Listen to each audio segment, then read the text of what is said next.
Fala, meus amigos, minhas amigas ligados aqui no Dois Toques, a casa do futebol e o Flamengo, hein? E o Flamengo que começa a temporada de 2026 de forma pra lá de esquisita. Time campeão brasileiro, campeão da Libertadores, sonhou aí com o Intercontinental e agora coloca o Sub-20 para jogar para os atletas terem um pouquinho mais de descanso. Sub-20 terrível. Consegue ganhar do Vasco no Campeonato Carioca? Opa, dá para respirar. Perdeu o Fla-Flu, ficou numa situação difícil. Perdeu a estreia para o São Paulo no Brasileirão, algo que nem todo mundo imaginava. E depois perdeu a final da Supercopa Rei para o Corinthians. Algo que também, claro, uma final, qualquer um pode vencer, mas muitos davam o Flamengo como favoritaço aí para esse confronto, e o Flamengo numa sequência inédita com o Felipe Luiz. São 3 derrotas consecutivas por 3 campeonatos diferentes, e o Flamengo pode ficar fora, inclusive, da disputa do título carioca. Ele detém o cinturão, né? Ele é o atual campeão, e não só ficar fora, porque antes fosse isso, né? Ficar fora do Cariocão muitas vezes é um livramento, né? Mas é disputar um quadrangular de rebaixamento. Então, a situação do Flamengo é a seguinte: evitar um vexame muito grande, né, é vencer o Sampaio Corrêa, e deve até jogar com um time misto, né, que é suficiente para vencer o Sampaio Corrêa, creio eu, e vai contar com o que já está acontecendo. Tropeços de Boa Vista, Madureira, Nova Iguaçu, Maricá. Hoje, por exemplo, tem Vasco e Madureira. O Flamengo vai torcer pro Vasco. Né? Pro Flamengo é vitória do Vasco hoje, para resolver a sua questão. Dificilmente o Flamengo vencendo o Sampaio Corrêa vai ver esses times do Rio de Janeiro vencendo, todos eles, não venceram nenhum até agora, desde que o Flamengo perdeu o Fla-Flu. Agora vão vencer? Não vão, né? Não vão. A gente já falou sobre isso aqui, muita gente acha que é mutreta, outros que pode ser só coincidência, tal, enfim. A questão é que o Flamengo vive um momento tenso, né? E aí é claro que as redes sociais vieram abaixo com a entrada do Lucas Paquetá, maior contratação em termos de valores, é claro, né, do futebol brasileiro. Agora o Flamengo tá nível Europa, tal, que o cara entrou, meu Deus do céu, é erro de passe. Claro, tá desentrosado, tal. Gente, mas o Lucas Paquetá não é muito mais do que isso aí, não, né? E principalmente debaixo da trave, um cara que não tá 1 ano sem jogar. Um cara que não tá 6 meses sem jogar. Um cara que não está nem há 1 mês sem jogar. Ritmo de jogo não falta pro Lucas Paquetá. Faltou foi bola mesmo, né? Na cara do gol, oportunidade mais clara do jogo. Ele isolou. E a internet veio abaixo, né? Porque o Paquetá tem um histórico de vice no Flamengo. É vice-campeão da Sul-Americana. Vice-campeão brasileiro. Vice-campeão disso, daquilo, Copa do Brasil e tal. E aí vice-campeão, já chega com o vice-campeonato da Supercopa Rei, né? O Paquetá, ele é daquela época do cheirinho, né? Que o Flamengo era conhecido como o time do cheirinho, então a zoeira sempre saudável presente no futebol.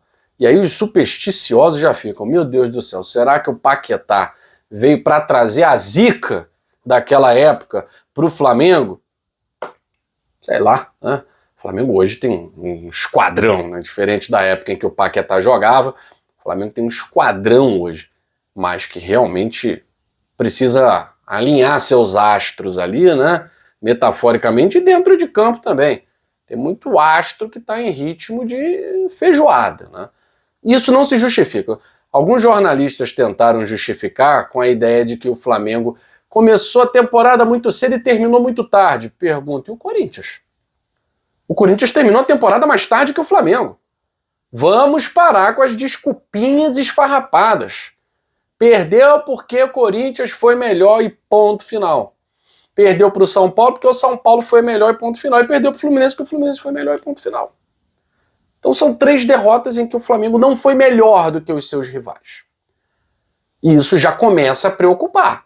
É início de ano? É início de ano. Mas é preciso ligar o alerta, porque talvez numa temporada muito mais desgastante, eu não sei se Lucas Paquetá, se esse elenco que o Flamengo montou vai dar conta de ser competitivo mais uma vez em todas as frentes, porque O Flamengo continua o mesmo, mas os outros também se reforçaram.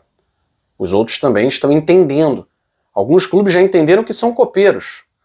Vão abrir mão do Campeonato Brasileiro. O Corinthians é um deles. O Corinthians vai abrir mão. O Corinthians não vai, claro, não vai querer ser rebaixado, mas sabe que não tem como chegar longe no Campeonato Brasileiro, vai focar na Libertadores, vai focar na fase de grupos. O Corinthians vai fazer isso. Copa do Brasil é só na quinta fase. Então, para o Corinthians é fazer um Campeonato Brasileiro seguro e disputar Libertadores. O Flamengo não. O Flamengo quer ganhar em todas as frentes porque tem condição de ganhar em todas as frentes. E o Flamengo pode complicar o seu calendário, né?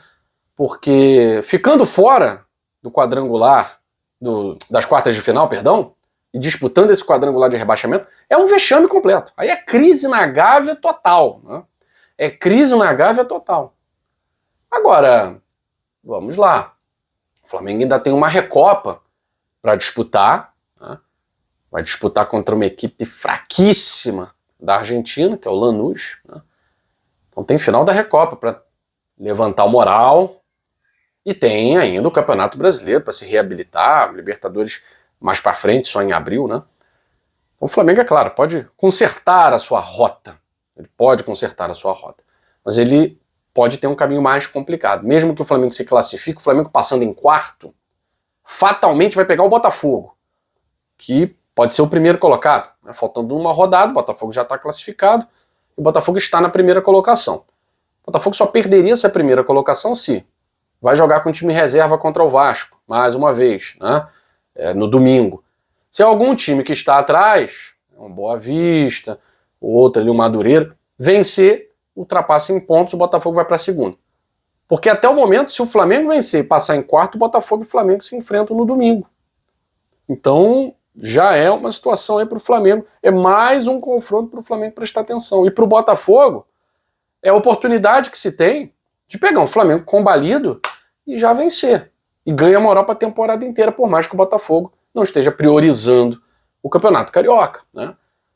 Bom, a situação no Flamengo é isso. No momento é crise. Tá? No momento é crise, é juntar os caquinhos e se reencontrar. Vai ter a segunda rodada do Campeonato Brasileiro para fazer as pazes com a torcida e depois tem final de Recopa, tem as quartas de final se o Flamengo passar. Vamos lá. Falando em campeonatos estaduais, tivemos a vitória do Fluminense no jogo dos reservas, né? Fluminense e Botafogo. O Fluminense venceu o Botafogo por 1-0, no jogo em que a chuva castigou o Rio de Janeiro. Mas, ao contrário do Maracanã, né, a bola rolou perfeitamente no estádio Newton Santos. Parabéns para a drenagem, né? A gente fala mal aí da grama sintética. Pois é, a bola rolou ontem, sem problema. Público muito aquém, as equipes anunciaram que poupariam seus principais jogadores. E no final das contas, o Fluminense, com o gol do John Kennedy, venceu. Está bem próximo aí de ser campeão da Taça Guanabara. Bom, o Palmeiras, com o time reserva também, ontem perdeu no Campeonato Paulista. E aí é claro, né? Todo mundo já havia ficado preocupado com aquele 4-0 diante do Novo Horizontino com o time principal. Agora, com as reservas, mais uma derrota no Paulistão. E aí já se levanta a hipótese de que será que o Palmeiras tem realmente um elenco para disputar Brasileirão, Copa do Brasil, Libertadores? Será que tem? Do Paulistão já são 2 derrotas e um time que tinha lá jogadores que volta e meia estão no time titular, né? Volta e meia estão no time titular. Então o Palmeiras na sua segunda derrota já, não vou dizer que liga o alerta, né, mas já dá sinais de que reforços são necessários. Com o mesmo time do ano passado, com poucos reforços ali, nada muito substancial, tal, que mude alguma coisa, né? O Palmeiras acho que vai precisar meter a mão no bolso para poder disputar aí com os clubes que querem chegar no topo, né? Os sinais não são tão positivos quanto se esperava, né? O Cruzeiro finalmente venceu, né? O Tite, que estava aí pressionadíssimo, finalmente venceu o golzinho no final, no finalzinho, gol do Matheus Pereira contra o Betim. O Cruzeiro dá uma respirada, alivia um pouquinho também essa pressão em cima do seu treinador. E é claro, né?